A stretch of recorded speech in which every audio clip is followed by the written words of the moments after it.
મહાકુંભ મેળો ચાલી રહ્યો છે અને મહાકુંભ મેળામાં પણ ઘણા લોકો વાયરલ થઈ રહ્યા છે. તેમાંની છે એક અમદાવાદમાં રહેતી એર હોસ્ટેસ દીજા શર્મા કે જેઓ સાધ્વી બનવા તરફ જઈ રહ્યા છે, સંસારથી સંન્યાસ તરફ જઈ રહ્યા છે.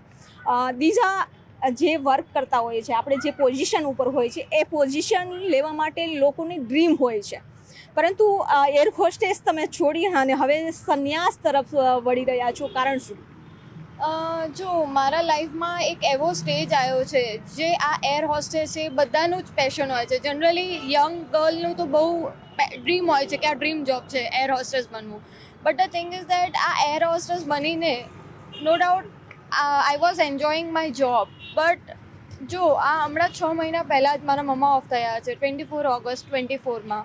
તો એ પછી મેં આખું લાઈફની રિયાલિટી જોઈ છે. મેં લાઈફમાં બધું એક્સપિરિયન્સ કરી લીધું છે કે લાઈફમાં તમારા સાથે જ્યારે તમારો દિલનો વ્યક્તિ જતો રહેશે ને તમારાથી દૂર, તો તમને લાઈફમાં રિયાલિટી જે ભગવાન બતાવશે ને એ ભગવાન બધાને બતાવી દે છે. કોઈ મારા સાથે ઊભું નહોતું એ ટાઈમે, not even my XYZ relatives, friends, best friends. તો હવે મને એમ લાગે છે કે આ જે મેં ભક્તિનો માર્ગ ચૂઝ કર્યો છે એમાં મને એટલું મેન્ટલ પીસ મળશે અને ગોડે મને એમના તરફ ખેંચ્યા છે. કેમ કે એમના તરફ જયા પછી મને લાઈફમાં એટલી પીસ મળે છે, એટલી હેપીનેસ મળે છે. મતલબ મને એમ લાગે છે કે ભલે કોઈ મારા સાથે નથી, બટ સ્ટીલ ભગવાન મારા સાથે છે. એ એવરી ટાઈમ મારા મોમ મારા સાથે છે. એટલા માટે જ કે તમારા જે લાઈફમાં 6 મહિનામાં જે પરિવર્તન આવ્યું છે, કે જે સંઘર્ષ કરી રહ્યા છો, એ સંઘર્ષને કારણે લોકો એવું લાગે છે કે એક સુકૂન માટે, શાંતિ માટે એક સંસાર ત્યાગી અને સંન્યાસ તરફ જઈ રહ્યા છે.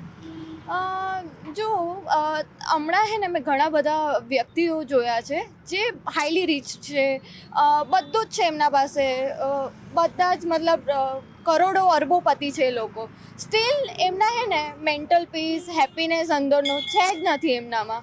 કેમ કે એ લોકોને પણ લાસ્ટમાં આવું છે તો ભગવાનના મંદિરમાં જ. કેમ કે ઘણા બધાને ડિફરન્ટ વ્યક્તિઓને ડિફરન્ટ પ્રોબ્લેમ્સ હોતી હોય છે. તો લાસ્ટમાં ને ભગવાન એ લોકોને એમની તરફ જ ખેંચશે. કેમ કે સોલ્યુશન કોણ? ભગવાન જ આપશે આપણને. તમે ક્યારથી એવું વિચારી રહ્યા હતા કે હવે સંસાર ત્યાગી અને સંન્યાસ તરફ જતી રહો? એકચ્યુઅલી જો હું બાય બોર્ન તો બ્રાહ્મણ જ છું, તો હું બહુ ભક્તિમાં તો પહેલાંથી જ હતી. લેકિન આફ્ટર લૂઝિંગ માય મોમ મને એવું લાગે છે કે નો, આ માર્ગ જે હું આગળ વધી રહી છું એ માર્ગ મારા માટે સૌથી બેસ્ટ છે. જેમાં લાઈફમાં ને મને કોઈ લોકોથી આશા નથી કે મને કોઈ એક્સપેક્ટેશન નથી કે કોઈ મારે આ કરી આપે, એ કરે. I don't want anything. I just want the blessings of God મારા સાથે છે. એમની બ્લેસિંગ્સ છે ને મને લાઈફમાં બધું જ મળી ગયું છે. પણ બીજા એવું લોકો અત્યારે આ ઉંમરમાં એવું વિચાર કરતા હોય કે એક સારો જીવન સાથી મળી જાય છે અને પછી એની લાઈફ આગળ વધીશું. મમ્મી પપ્પા નથી રહેતા, ત્યારે તમારા મમ્મીનું પણ ડેથ થઈ ગયું છે, ત્યારે એક વિચાર હોય કે હવે આપણું ઘર સંસાર લઈને બેસીએ કે જેના કારણે આપણું આગળનું ફ્યુચર એક બને.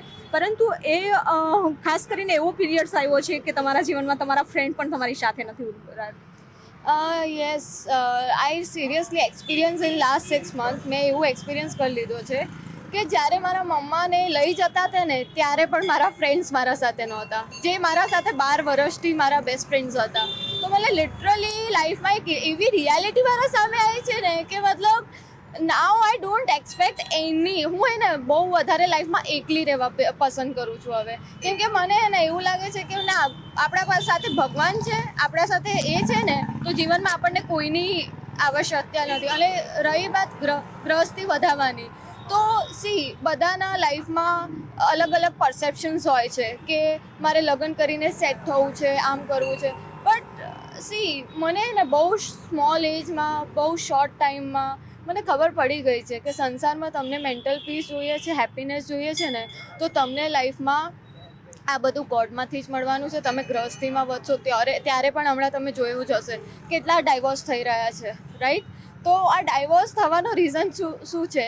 આજના જનરેશનમાં અન્ડરસ્ટેન્ડિંગ નથી. આજના જનરેશનમાં કંઈક હવે એવું રહ્યું નથી. બધાને એકબીજાથી એક્સપેક્ટેશન છે. હવે એ એક્સપેક્ટેશન પૂરી થતી નથી કોઈનાથી.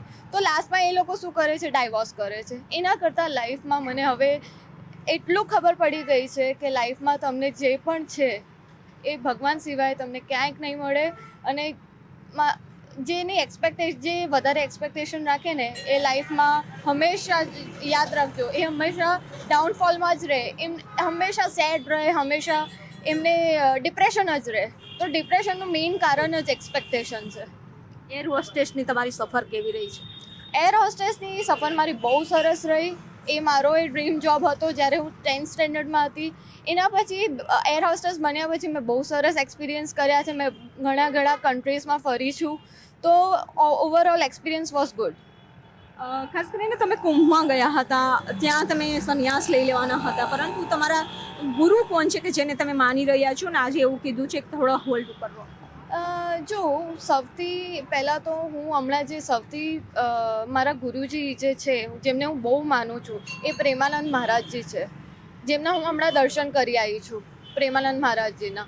અને હવે ઋષિમુનિ મહારાજ છે ઋષિકેશના, એમનાએ મારું બર્થડે મેં ત્યાં સેલિબ્રેટ કર્યું છે 12/12. અને 4-5 દિવસ હું એમના આશ્રમમાં જ રોકાઈ હતી. ત્યાં ડેલી ગંગા સ્નાન લેતી હતી, ત્યાં ડેલી એમના ગંગા આરતી કરતી હતી. સો ઓવરઓલ હું સૌથી વધારે હમણાં જે માનું છું એ પ્રેમાનંદ મહારાજજીને છે અને ઋષિમુનિ મહારાજને છે ઋષિકેશના. તો સંન્યાસ લેવા માટે તમારા ફેમિલીમાં બીજા કોઈ સપોર્ટમાં નથી, પરંતુ તમારા ફાધર છે. તો શું તમારા ફાધરે પણ તમને એ માર્ગ ઉપર જવા માટે મંજૂરી આપી છે? મારા ડેડ હમણાં હે ને મને જોઈ રહ્યા છે 6 મહિનાથી કે હું કયા સ્ટેજથી ગુજરું છું. હું કોઈને કંઈ કહેતી નથી ઘરમાં, but still by reading my face he come to know કે somewhere I am little bit still in my mom. તો એ મને કોઈ પણ વસ્તુમાં રોકતા નથી. એ પણ મારા સાથે મહાકુંભમાં જ હતા. તો પપ્પાની ઈચ્છા છે કે તમે સાધ્વી બની શકો છો? પપ્પાને ઈચ્છા તો નથી, કેમ કે કોઈ પણ બાપ હોય અને હવે my dad is alone like, તો કોઈની પણ દીકરી સંન્યાસ લેવાનું વિચારતી હોય તો કોઈને ગમે નહીં, right. But still papa was like કે હા, તને જે વસ્તુમાં તું આગળ વધે છે, જે વસ્તુમાં તને એમ લાગે છે કે તને મેન્ટલ પીસ મળી રહી છે, તો એ મારા સાથે ઊભા છે. બીજા એવા ઘણા બધા સ્ટેજ આવતા હોય, સંઘર્ષ આવતો હોય છે, અને લોકો એવું કહે છે કે સંઘર્ષમાં લડીને સંસાર ચલાવો તો એ તમારી સાચી પરીક્ષા છે. પણ સંઘર્ષથી તમે ભાગીને જાઓ છો ત્યારે તમે સંન્યાસ લો છો. તમારી વાત એકદમ સાચી. જો હમણાં અર્જુનજી પણ કૃષ્ણજી પાસે ગયા હતા કે મારે સંન્યાસ લેવો છે, તો કૃષ્ણએ શું કીધું હતું? ના, કે you have to fight.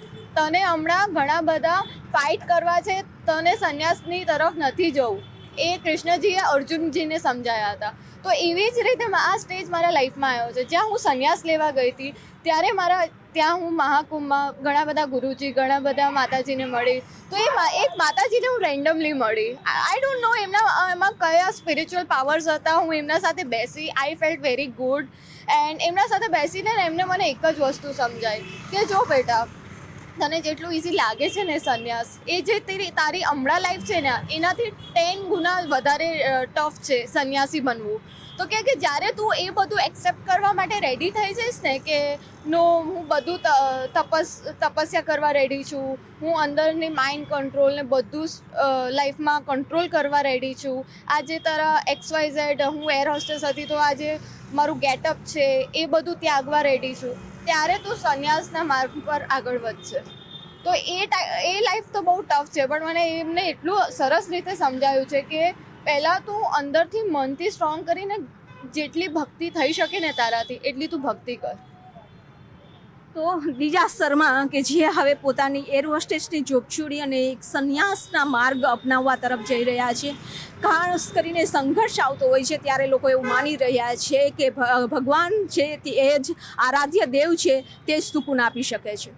Cameraman પ્રકાશ દેસાઈ સાથે બીપુ પટેલ, ન્યૂઝ 18 ગુજરાતી, અમદાવાદ.